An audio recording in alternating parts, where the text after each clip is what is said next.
This is another day of me trying to break the AI medical examiner. I'm going to test how well it responds to nonsensical answers or wrong answers. And by wrong answer, that's where I give it a mostly correct response, but I slip in a few mistakes, and I want to see if it can actually uh, notice any of those mistakes that I slip in there. Okay, so the first thing you want to do is under dashboard, create oral exam, give it a name, upload a PDF or paste in a text. The exam that I'm using today comes from the aba.org website. It's a sample board exam for anesthesia. The amount of questions I usually choose is 10. That'll give me about 10 to 15 minutes exam time. Difficulty level hard, because it'll go more into detail with the hard level. And once you click on generate oral exam, you can it will automatically do a preview of the exam. You can look at any question, edit any question or answer, as well as add your own custom questions to the open-ended exam. We're not going to do that now. We're just going to start the oral exam itself. And click on Start Exam.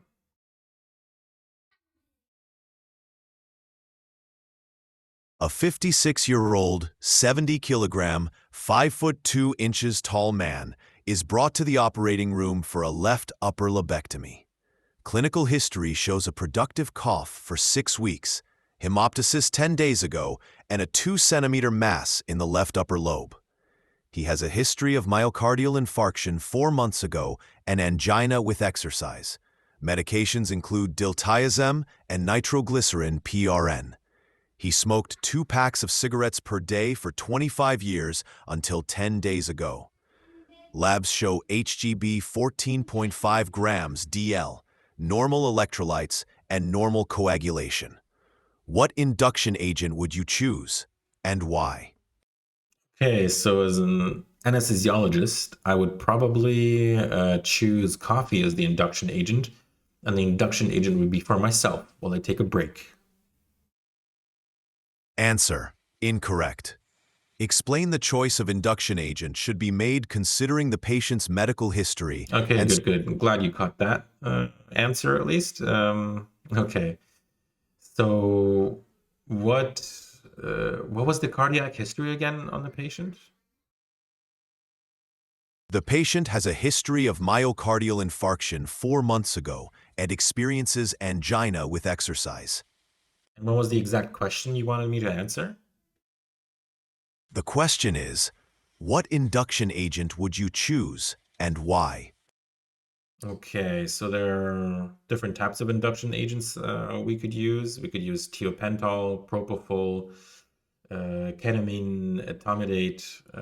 But in this case, I would not use tiopental because of because I can also induce potential cardiac depression in the patient. My favorite would be propofol, but I would use propofol in combination with a vasopressor during induction in order to mitigate the hypotensive effects. Etomidate would also be a good option, but one problem that I have with that is that it can suppress the adrenal glands. So my answer would be propofol with a vasopressor combined.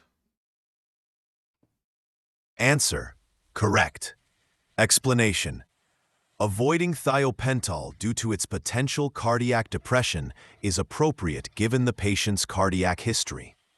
Propofol is a suitable choice for its rapid onset and recovery profile, but care must be taken with its hypotensive effects. Using a vasopressor to mitigate these effects is a sound approach. Etomidate is also a valid option due to its cardiovascular stability, though you rightly noted the potential for adrenal suppression.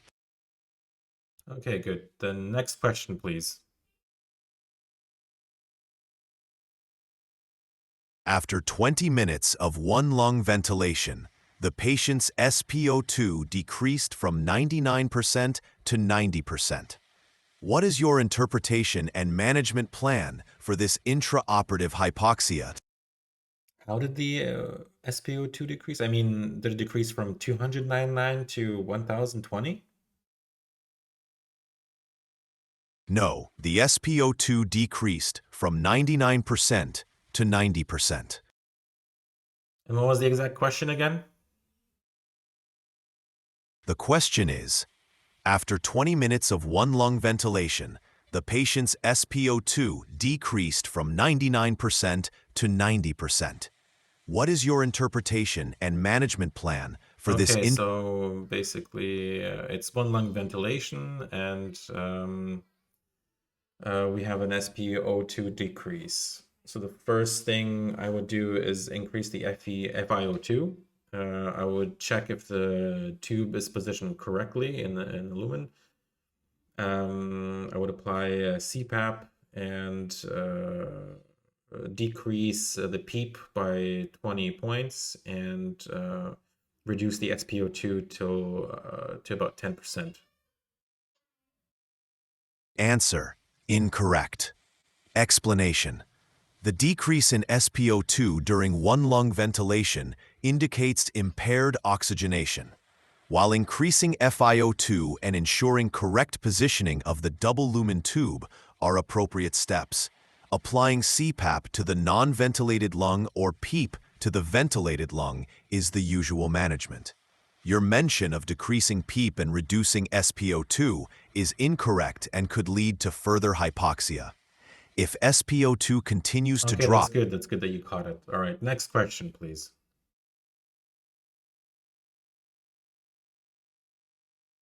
during surgery, there is massive blood loss of 1200 ml in 2 minutes. His blood pressure does not respond to volume replacement. What are your management steps, and how does ischemia on ECG influence your plans? Okay, yeah, so the first thing I would do is give the patient a transfusion with O negative blood. If the patient does not normalize after volume replacement, I would administer vasopressors as well. And when it comes to ischemia, I think I would just call the ICU doc and ask him a few questions about that. Answer: partially correct. Transfusing with pre-transfusion blood and administering vasopressors if blood pressure does not normalize after volume replacement are appropriate steps. However, simply calling for an ICU consultation is insufficient when dealing with ischemia on ECG. This finding necessitates cautious optimization of hemodynamics while limiting myocardial oxygen demand. Consideration of further interventions, such as an intra-aortic balloon pump or coronary assessment post-stabilization, Okay, may. excellent. You caught that one. All right, next question.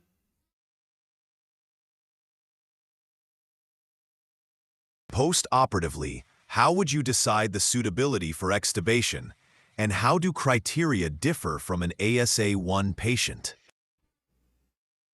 So the criteria, the post-operative criteria that I would look at would be spontaneous ventilation, adequate oxygenation and ventilation, hemodynamic stability, and yeah, for the ASA1 patient, I would probably look at none of those. Answer: partially correct. You've identified the correct criteria for determining suitability for extubation, such as spontaneous ventilation, adequate oxygenation and ventilation, and hemodynamic stability. However, for an ASA1 patient, these criteria are also relevant.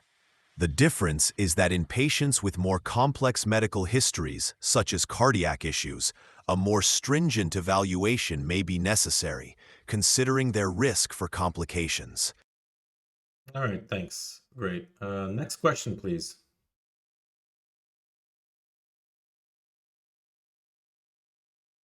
If postoperative ABG shows PaO2 65, PaCO2 58, pH 7.29 with FiO 2.5, what action do you take? Would you recommend ICU ventilation with or without changing the ET tube? So the ABG shows, what was the PaCO2 again? The PaCO2 is 58. And what was the pH? The pH is 7.29. All right, so that's obviously very easy to recognize that that is a respiratory alkalosis and a hyperoxemia. So what I would do is, yeah, send the patient home. Answer: incorrect. The ABG findings actually indicate respiratory acidosis and hypoxemia, not respiratory alkalosis and hyperoxia. With a PaO2 of 65, PaCO2 of 58, and pH of 7.29, the patient Okay, required good. Next question.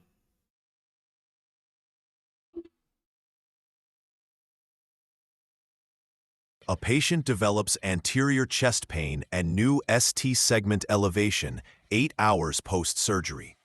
What is your management, and how would you address the subsequent hypotension and tachypnea? Okay, what do we see on the ECG again? The ECG shows new ST segment elevation. Okay, that's not good. I think this is a pretty good question, and I would say it's easy enough even for an orthopedic surgeon to answer. But let me try. All right, so he has ST segment elevations, 8 hours post-surgery. Yeah, so the first thing we would, so that sounds like a myocardial infarction. I would administer oxygen, give the patient antiplatelet agents, nitroglycerin if it's not contraindicated. Definitely an urgent cardiology consult. Answer: correct. Explanation: your response covers the essential steps in managing suspected myocardial infarction, including administering oxygen, antiplatelet agents, and nitroglycerin if not contraindicated. All right, next question.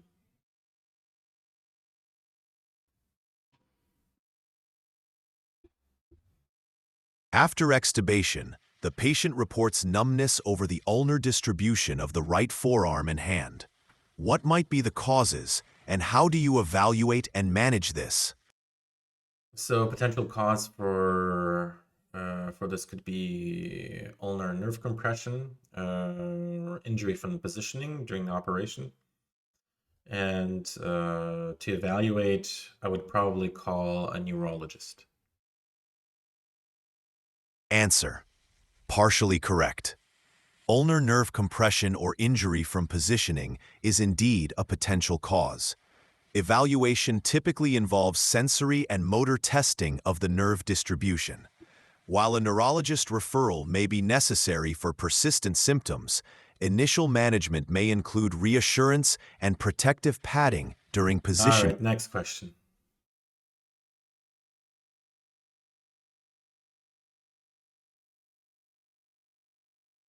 4 days post-surgery, the patient's bilirubin is 6.5 milligrams per deciliter.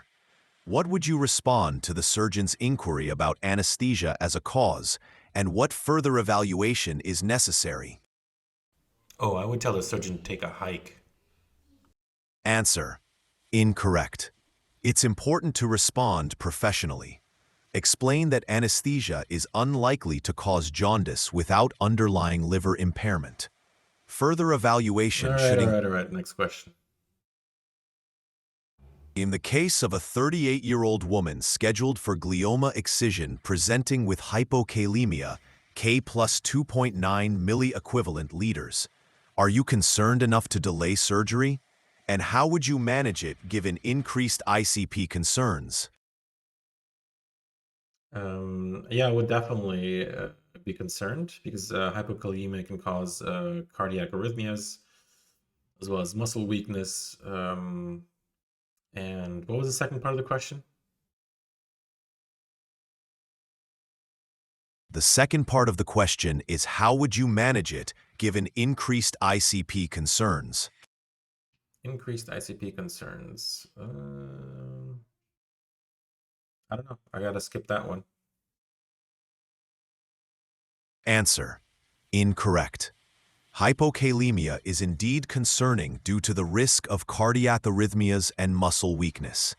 In the context of increased ICP, you should aim to judiciously correct the potassium levels, typically with IV potassium, All right, while great. Next question.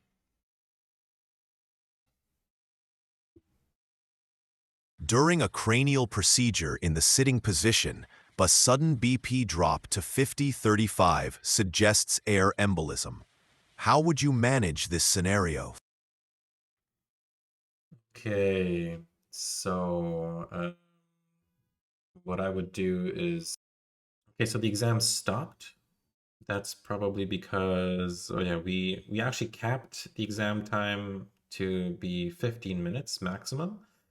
Once it reaches that, it stops by itself. Okay, so that worked.